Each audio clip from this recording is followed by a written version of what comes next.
Repatriation of artworks throughout investment arbitrations. Repatriation of art looted during armed conflicts or foreign occupations is still a major concern for many countries, who have been effectively dispossessed of parts of their cultural and historic heritage. Despite the existence of international instruments for the prevention of art looting and the restitution of stolen art, states are often reluctant to return cultural objects collected in the past and now displayed in their museums. Consequently, the pleas to repatriate stolen artifacts go often unheard. In such instances, could governments dispossessed of their cultural property resort to the mechanism provided by bilateral investment treaties, or BITs, to recover their works of art from recalcitrant states?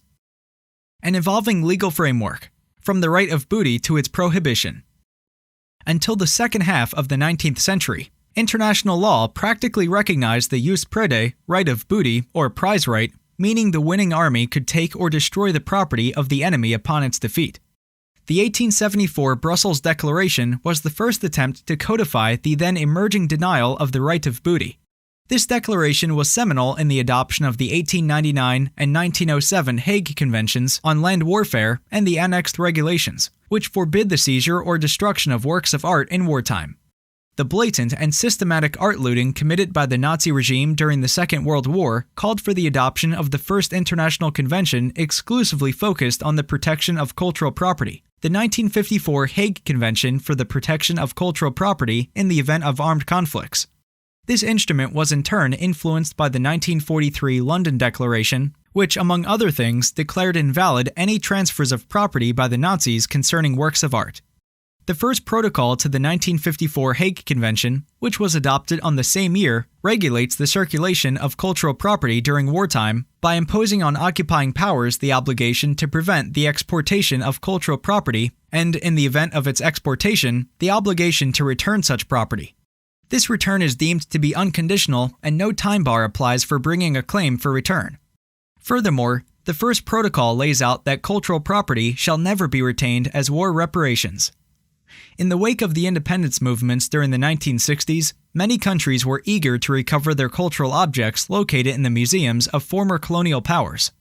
This led to the adoption of the 1970 UNESCO Convention, which affirms the unlawfulness of the exportation and transfer of ownership of cultural property under compulsion arising directly or indirectly from the occupation of a country by a foreign power.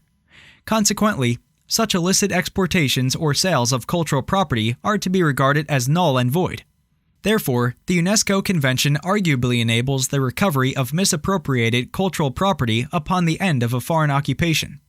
Following the cultural losses in the wars fought during the second half of the 20th century, a second protocol of the 1954 Hague Convention was adopted in 1999 to enhance the protection of cultural property during armed conflicts. The second protocol reiterates the prohibition of exporting cultural property from occupied territories and equates theft, pillage, or misappropriation of, or acts of vandalism directed against cultural property to war crimes. To fill up the gaps left by the UNESCO Convention, in 1995, the Uni Droit Convention on stolen or illegally exported cultural objects was adopted effectively as a sort of protocol to the UNESCO Convention itself. The Uni Droit Convention provides for an outright obligation of restitution, tackles the issues of time limits for restitution claims, entitles a bona fide possessor of stolen cultural objects to a fair compensation, and sets out the criteria to determine the due diligence exercised by the bona fide possessor.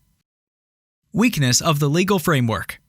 Notwithstanding the widespread ratification of the 1954 Hague Convention, its two protocols, the 1970 UNESCO Convention and, to a lesser degree, the 1995 Uni Droit Convention, claiming restitution of looted art before a court in a foreign state is often a daunting task. The main drawbacks of these international instruments are that, arguably, they are neither self-executing nor retroactively applicable. Accordingly, they cannot be directly applied by a domestic court unless a national law has previously implemented them, nor could they be applied to events occurred prior to their entry into force. Regrettably, major art market states, so-called because they are hubs for the international trade of cultural objects, some of which with dubious provenance, have been extremely slow in ratifying these instruments and passing legislation implementing them. For example, the Netherlands acceded the 1970 UNESCO Convention only in 2009. Furthermore, since these instruments seem not to allow for retroactivity, they may not be applied to the massive art looting that occurred in colonial times. To curb this non-retroactivity limit, in 1978, a special intergovernmental committee was established under the auspices of the UNESCO to address restitution claims where international conventions cannot be applied, also through mediation and consultation. However, the scarce use of this committee over 40 years may be indicative of its ineffectiveness, probably due to the voluntary character of its procedures, allowing the disputing parties to opt in on a case-by-case basis. Besides the intrinsic limits of this international legal framework, cross-border restitution claims have to overcome many other obstacles, including the burden of proving title and the looting of the claimed object, arbitrary limitation periods, uncertainties due to conflict of laws potentially leading to opposite outcomes, questions of court's jurisdiction, anti-seizure legislations granting immunity from seizure to cultural objects on loan from abroad, and national laws restricting state museums from returning objects. Given the shortcomings of the international legal framework and the difficulties in litigating a restitution claim before a foreign court, alternative dispute resolution mechanisms, where available, are preferred over court litigation to seek just and fair solutions. Indeed, many restitution claims have been satisfactorily resolved through negotiation, mediation, conciliation, and arbitration. In this view, also investment arbitration may have an important role to play. Cross-border restitution claims of looted art as investment claims. A country that was stripped of its works of art and is having difficulties in recovering them from a foreign jurisdiction may avail itself of the remedies and BITs to claim back its artifacts by initiating a state-to-state investment arbitration. Cultural property located in a foreign state may indeed qualify as movable assets falling within the definition of protected investment under most BITs. Arguably, besides their inherent historical, material, and economic value, which increases over time, cultural objects are also capable of yielding considerable profits in terms of museum ticket sales. Hence, such property can rightfully be regarded as an investment. Looted cultural property can also be regarded as a foreign investment to the extent that any illicit transfer of ownership was void ab initio. Therefore, ownership of such objects is still vested with the country of origin. The country of origin is the country that designates a particular cultural object as part of its cultural heritage or national treasure. Many BITs often protect not only foreign investments that were made after their entry into force, but also foreign investments made before that date. So even if many looted cultural objects began to be exhibited in foreign states' museums prior to the adoption of some BITs, most likely that property would still receive the protection under an applicable BIT. In an investment arbitration, the country of origin may rely on the ever-standing offer to arbitrate and articulate a repatriation claim, as most BITs impose on the host state the obligation to guarantee the repatriation of foreign investments and their returns. A reluctant host state that is not willing to return cultural property to the legitimate country of origin may be breaching this obligation by continuing to unlawfully withhold such property. By continuing to refuse to return cultural property, the host state may also be in breach of the prohibition to expropriate foreign investments, which is another omnipresent obligation in every BIT.